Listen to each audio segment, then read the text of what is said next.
እኔ አብርሃምን በጣም ነው የምወደው የምሬን ነው የምላችሁ ለዛ ነው ነፃነት በነፃነት አብርሃምን መናገር ያለብኝ የምናገረውና ኧረ በስመ አብ አይሆንም የምር አይሆንም እንደዛ የወደዱ ሲሞት ያመኑ ሲከዳ አባይ ቁልቁለቱን ይሆን ነበር ሜዳ። ሰበር ዜና። ሰላም ጤና ይስጥልኝ አድማጭ ተመልካቾቼ፣ ዜናችን የሰዓት ዜናችን እንደቀጠለ ነው ማለት ነው። ታዲያ ትናንትና ጀግና ጎበዝ ሲል የነበረው ዛሬ እንዴት ፍሬው ቲዩብ አብርሃምን ሊተችና ሊሳደብ ቻለ? የብዙዎቹ ጥያቄ ቢሆንም ግን አብርሃም አስጨናቂው አሸባሪው እንኳን ወንዶችን ሴቶችን እያሸበረ የሚገኘው ጀግናው ዛሬም ታዳ ምን አለ? ለመልስ ምት ለነ ትክክልና ለነ አውቆ አበዶች በሙሉ አስጨናቂው ቅናትና እንቅልፍ የሌላቸው ምሽት ብዙ አሳልፈናል ብለዋል ማይክል ጃክሰን መልእክቱ ማለት ነው። ታዲያ ፍሬው ቲዩብ አንተ ምን ነክቶህ ነው? አንተ እንደውም ባለትዳር ነህ። ባለትዳር ትዳርህን የራስን ትዳር አክብረ በሶሻል ሚዲያ ሳታወጣ እንዴት የአብርሃምና የሩታ ትዳር እንዲበታተን ልትሰድብና ልትተች እንዴት ቻልክ? አብርሃም ደግሞ ልንገርህ አስረግጬ ነው የምነግርህ ከሶሻል ሚዲያ ከቲክቶክና ከኢንስታግራሙ ከፌስቡኩ ማነጋገሪያ የሆነ ፌመሱን ብትሰርበው አይሞቀው አይበርደው። ትናንትና እንወድሃለን እናከብርሃለን ጀግናን አደንቅሃለሁ ስትለው ዛሬ ግን እንዴት ልትተቸውና ልትሰርበው ቻልክ? የሁሉም ጥያቄ ነው።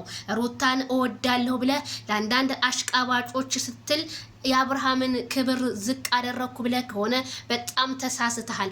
አብርሃምን ማንም ሰው ሞቶ እንደገና ቢነሳ አብርሃም ታደሰን ቦታ ማንም አይተካም። አስረግጬ ነው የምነግርህ ፍሬው ማለት ነው። እኔ እንደዚህ አይነት ልጅ አትመስለኝም ነበረ። በጣም ጎበዝ በጣም የሆነ እንዴት አድርጌ ልንገር ለሰው ልጅ ሪስፔክት ያለህ ነበር የሚመስለኝ። ግን አነጋገርህን ሳየው እንዴ ምን ነካው ወንድ ልጅ ነው እስከምል ድረስ ማለት ነውና አብርሃምና ሩታ ይለያያሉ ብላችሁ ብዙ ጉርጓድ ስቆፍሩ የነበረ መልካም መቃጠል አብርሃም ወደ ሌላ ሀገር ሊሄድ የነበረውን ትኬት ተቃጥሏል፣ ትቶታል። ሩታና ልጄ ናቸው የሚያዋጡኝ፣ ሌላው ሲቀር ይቀራል። እኔ ለሌላው ሰው ቢዝነስ ልክፈት ብዬ እንጂ ሚስቴን ፈታሁኝ አላልኩም፣ ሰማኔን ቀደድኩኝ አላልኩኝም ብሎ አብርሃም እንግዲህ ከካሜራ አማኔ አዳዲስ መረጃዎችን ሰምቻለሁ። ቤተሰብ ለተጨነቃችሁ በሙሉ ማለት ነው ሰላም ሚነከል ሰላም የሚባል ነገር አለና እነሱ ወደ ሰላማ ቸው ሊመለሱ ትንሽ ነገር ነው የቀራቸው። ማንም ቢል ማንም ቢያወራ የነሱን ትዳር ለመበታተን ሩታን እየደወሉ 24 ሰዓት ባልሽን ፍቺው አይሆንሽም፣ እኛ እንሆንሻለን፣ እኛ ባል እናዘጋጅልሻለን ሲሏት ሩታ ግን በካሜራ ላይና ከካሜራ ጀርባ ሌላ ሰው ሆና ለባሏ ምንጣፍና ጀግና ሴት ሆና እንዲሁም ለልጇ እንዲሁም ለቤተሰቦቿ ሌላ ሰው ሆና እያሳየች መሆኑን ከካሜራ አማኔ ሰምቻለሁ። ለአብርሃም ምንም አይነት ሩታ ጥላቻ እንደሌላትና አብርሃምም ለሷ ምንም አይነት ጥላቻ እንደሌለው ሰላም እንደሆኑና እንዲሁም በአንዳንድ ነገር ቢጋጩም ነገሮቹን ለማስተካከል ቤተሰብ በዙሪያቸው ያለው እየተሯሯጠ እንደሆነ ነው የምነግራችሁ ማለት ነው። ሁላችሁም የአብርሃምና የሩታ ነገር በጣም ነው የሚገርመው። እንዴት ባለ ትዳር የ80 ሚስቱን እንዴት ሄርሜላ ጋር እንደዚህ ይሄንን ግፊት እንዴት ያረጋል ምናምን በጣም ብዙ ሰው በጣም ይገርሞት እንዴት ቀለበት ሊያስርላት ነው ለሄርሜላ ኢቲሲ ብዙ ነገር ተብሏል። ግን አብርሃም ይሄንን አያደርገውም። ትናንትናም ተናግሯል ማለት ነው።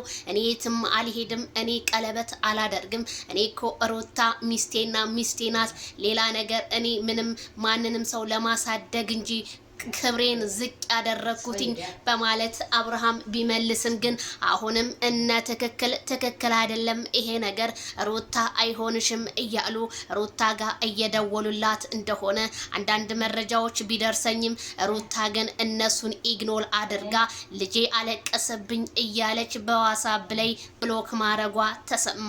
ታዲያ ብዙዎቹን ማነጋገሪያ ያደረገው ቲክቶክ ፕሮፋይሏን ለምን ቀየረች ዜዶዬ ሩታ ምን ምን ሆና ነው ምን ተፈጥሮ ነው ለምትሉ የቲክቶክ ፔጇን የምቀያይረው ኔትወርክ ነው እንጂ የኢትዮጵያ ኔትወርክ ፎቶ እቀይራለሁ ስትል እያነሳው እንጂ ሩታ ምንም ቲክቶኳ የሆነው ነገር የለም። አብርሃም ታደሰ ምንም የሷን ቲክቶክ የሚያረገው የለም።